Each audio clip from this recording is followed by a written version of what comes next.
What are we feeding our kids is the subject of today's Food for Thought. Hi, my name is Jodie Bunting and welcome to our daily live health tip. And today we're doing it a little bit later because I wanted to do it before this BBC One programme tonight, which is all about ultra processed foods and what we're feeding our kids. Now, there isn't actually, there's a description of kind of what it's going to be about, but generally with these programs, they kind of tell you what you shouldn't be eating and not really much about what you should be eating. So what I wanted to do was just have a little discussion with you guys before, and obviously talk about processed foods and ultra processed foods.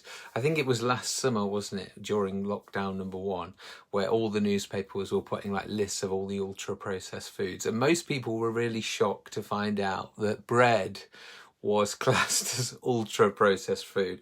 Obviously, if you made it yourself, if you buy it from a fresh bakery, basically anything that's not mass produced wouldn't be classed as ultra processed. But remember, bread is still highly processed, even if it's not ultra processed. So that's something to think about. But the other thing that I wanted to suggest there is the difference, especially if you've got kids that like crisps, okay? If you've got kids that like crisps, think about Pringles versus Walker's Normal Crisp. The Walker's Normal Crisp, it actually looks like a potato.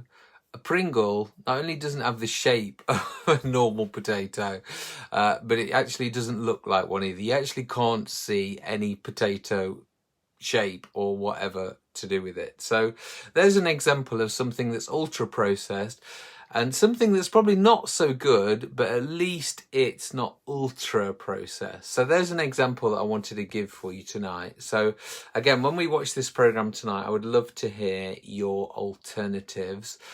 Because that's what it's all about. It's not about just stopping these things altogether, because you've got to have an alternative. So hopefully we can put a positive spin on this program. But I am really looking forward to it. And hopefully they will give some good examples what you could change it to.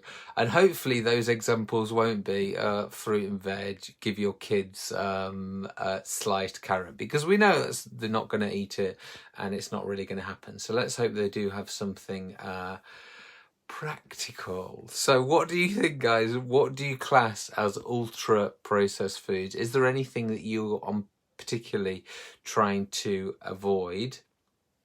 On the picture there, they've got the Jaffa cakes, the pot noodles, also baked beans.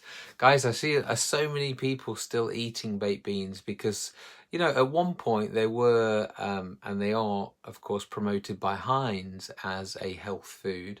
But again, if you look at the ingredients list, it soon flares up that it is highly processed.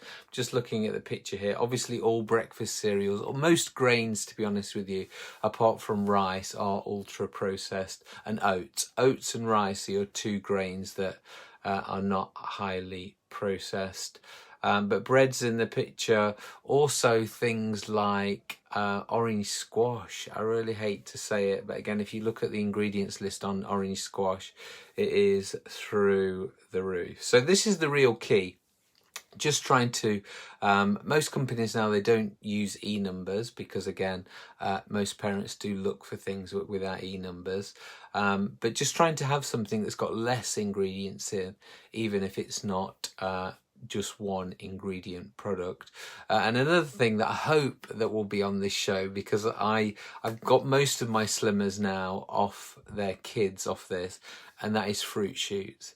If you've ever given your kids a fruit shoot and not looked at the ingredients, guys, it is just horrendous. So if you've got any fruit shoots in the house now, look at the ingredients list and bin them right now for the sake of your kids and your grandkids, guys.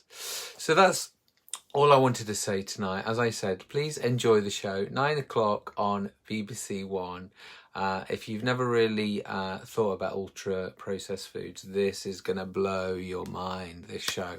And as always, we'll have a little comment on my page after the show has been on. Great, guys. Leave us your comment. And as I said, I will be chatting to you after the show. Bye for now.